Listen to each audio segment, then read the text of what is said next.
financiële veranderingen. In beide gevallen, of zelfs als eerder.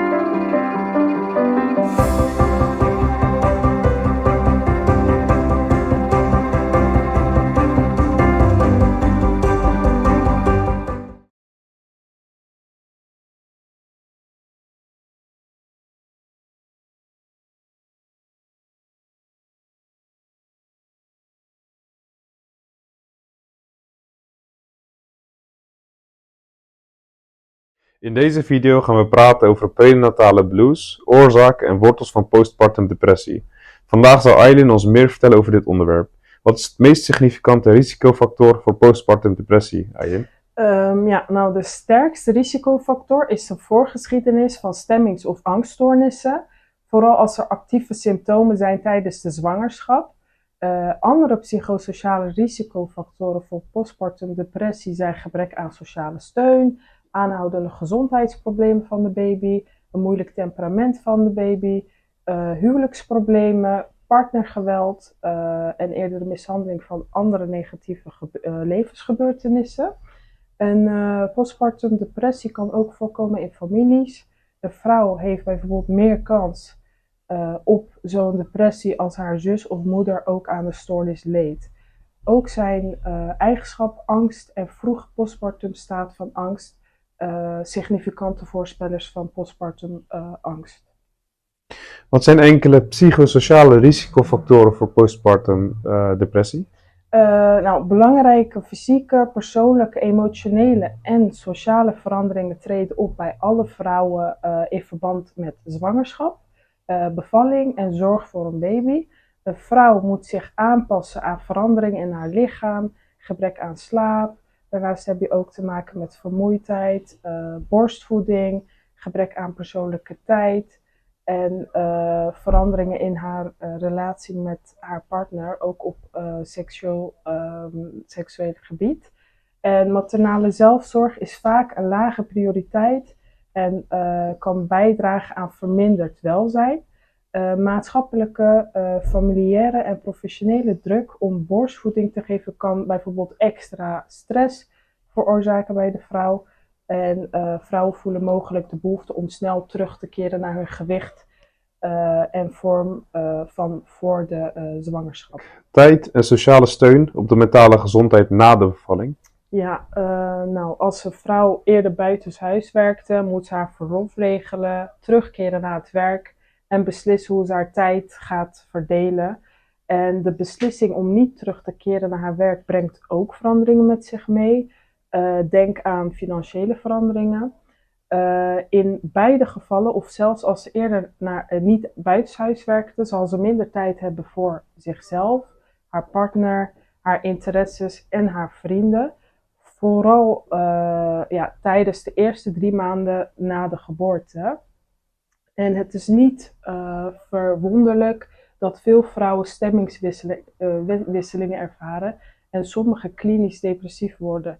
Sociale ondersteuning vergemakkelijkt de aanpassing en moet worden vastgesteld door de behandelaar, omdat dit een essentieel aspect is van oorzaak en herstel. Aylin, kan je ons meer vertellen over het werken tijdens de postnatale periode voor vrouwen? Ja, zeker. Het effect eigenlijk van werken en niet werken op de voortgang van postnatale depressie is een complex onderwerp dat eigenlijk verschillende factoren omvat. Het is belangrijk op te merken dat individuele ervaringen sterk kunnen variëren. En er is eigenlijk geen one-size-fits-all benadering als het gaat om de invloed van arbeidsparticipatie op postnatale depressie. Als we het hebben over werken tijdens de postnatale periode, er zijn een aantal voordelen van werken. Voor sommige vrouwen kan het behouden van een baan tijdens de postnatale periode positieve aspecten hebben. Werk kan een goed gevoel van normaliteit en structuur bieden, wat helpt bij het stabiliseren van emoties. En het sociale aspect van werk kan ook bijdragen aan het verminderen van isolatie, een veel voorkomend kenmerk van postnatale depressie. Als tweede, de zelfwaardering en identiteit. Werk kan een belangrijke rol spelen bij het behouden van een gevoel van zelfwaardering en persoonlijke identiteit buiten het moederschap. En het geeft vrouwen de kans om betrokken te blijven bij activiteiten die ze voor de bevalling als zinvol en bevredigend beschouwden. En ja, als derde, financiële zekerheid. Het behouden van werk kan natuurlijk bijdragen aan financiële stabiliteit, wat op zo'n beurt de stressniveaus kan verminderen. En ja, financiële zorgen zijn een mogelijk trigger voor postnatale depressie en het hebben van een stabiele bron van inkomsten kan deze zorgen verminderen. Ja, en als laatste hebben we een tijdsmanagement. Ja, het hebben van een baan kan voor vrouwen helpen bij het vaststellen van een routine, ja, inclusief gestructureerde tijd voor het werk en voor persoonlijke zorg. Een georganiseerd schema kan de moeder helpen om beter om te gaan met de uitdagingen van ja, het moederschap. Aylin, kan je ons ook meer vertellen over het niet werken tijdens de postnatale periode? Wat zijn de effecten daarvan? Ja, dat kan ik ook zeker. Nou, de eerste daarvan bijvoorbeeld, dan heb je focus op de zorg voor de baby. En ja, voor sommige vrouwen kan niet werken tijdens de postnatale periode worden gezien als een kans om zich volledig te richten op de zorg voor de baby. En dit kan natuurlijk emotionele banden versterken en de moeder helpen zich zelfverzekerder te voelen in haar rol als ouder. En ja, als tweede heb je verminderen van stressoren.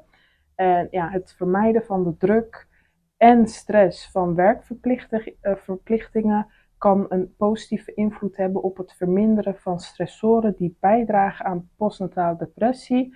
En het creëren van een rustige omgeving kan het welzijn van de moeder bevorderen. Ja, daarnaast heb je natuurlijk de ja, flexibiliteit. Het niet hebben van werkverplichtingen biedt vrouwen de flexibiliteit om hun eigen schema te bepalen, wat vooral gunstig kan zijn in het geval van ja, slaapgebrek en de onvoorspelbaarheid van de babyverzorging. En je hebt natuurlijk ook de mogelijkheid tot rust en herstel, wat ook heel belangrijk is. Nou, niet werken kan vrouwen de mogelijkheid bieden om zich te concentreren op hun eigen herstel. En het kan vrouwen meer tijd en ruimte creëren voor zelfzorgactiviteiten zoals therapie, lichaamsbeweging en voldoende rust.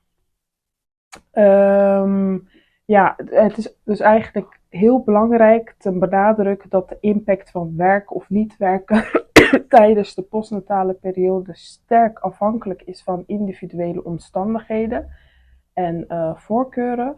Sommige vrouwen floreren beter met de structuur en sociale interactie die werk biedt, terwijl andere vrouwen de voorkeur geven aan de flexibiliteit en toewijding aan het moederschap zonder extra werkverplichtingen. Dus als conclusie kan ik eigenlijk zeggen dat de keuze tussen werken en niet werken tijdens de postnatale periode persoonlijk is en gebaseerd moet zijn op de behoeften en omstandigheden van de moeder. Ja, zowel werken als niet werken kunnen positieve en negatieve aspecten hebben. En het is cruciaal dat vrouwen de steun en flexibiliteit krijgen om de beslissing te nemen die het beste past bij hun eigen individuele welzijn en dat van hun gezin. En het bevorderen van open communicatie en het bieden van hulpbronnen voor zowel werkende als niet werkende moeders is heel essentieel om de impact van postnatale depressie te begrijpen en te behandelen. Aylin, bedankt voor je interview. Het was heel mooi om dit allemaal van jou te horen. Ik ben daarnaast ook benieuwd wat jouw persoonlijke mening is. Ja, in de donkerste momenten van postnatale depressie schuilt ongekende kracht. En elke kleine stap naar zelfzorg en elke bereidheid om hulp te aanvaarden getuigt van jouw buitengewone moed. Onthoud, te midden van de uitdagingen ben jij sterker dan de postnatale depressie.